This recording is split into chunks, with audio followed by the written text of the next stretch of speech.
তোমাকে ভুলে যাওয়ার শক্তি আমার নেই।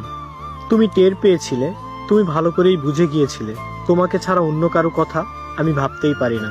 তুমি খুব ভালোভাবেই বুঝে গিয়েছিলে তোমাকে ছাড়া আমার বেঁচে থাকা দায়। তোমাকে ছেড়ে দেওয়ার শক্তি আমার নেই, তাই তুমি দিনের পর দিন অবহেলা করতে শুরু করলে।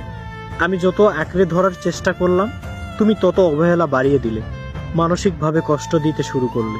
তোমাকে ছাড়া থাকতে পারবো না বলে সম্পর্কটা বাঁচাতে দিনের পর দিন অবহেলার তুচ্ছ তাচ্ছিল্যময় মানসিক যন্ত্রণা সব নীরবে সহ্য করে নিয়েছি।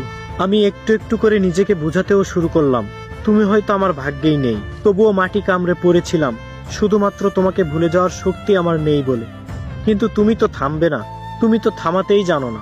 আমার প্রতি তো তোমার ভালোবাসাই ছিল না, যেটা ছিল সেটা ভালো লাগা, সেটা মোহ।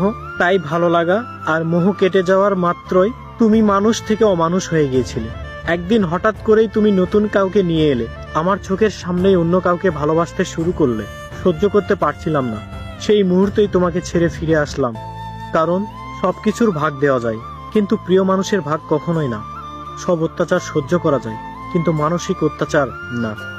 সব অপমানও সহ্য করা যায়, কিন্তু নিজের অস্তিত্বের অপমান সহ্য করা যায় না। সবকিছু বিসর্জন দিয়ে বাঁচা যায়, কিন্তু ব্যক্তিত্ব বিসর্জন দিয়ে বাঁচা যায় না। তাই তোমাকে নয়, নিজেকেই নিজে মুক্ত করে দিলাম। মিথ্যা বন্ধন থেকে নিজেকে মুক্ত করলাম। এখন ভালোই আছি। অনেকের কাছেই শুনেছি এখন তোমার আমাকে ভেবে আফসোস হয়, কিন্তু এখন আফসোস করে কি হবে? যখন হাতটা ছেড়েছিলে তখন কি একবারও ভেবেছিলে যিনি আমার ভাগ্যে দুঃখ লিখেছেন তিনি সুখও লিখতে সক্ষম?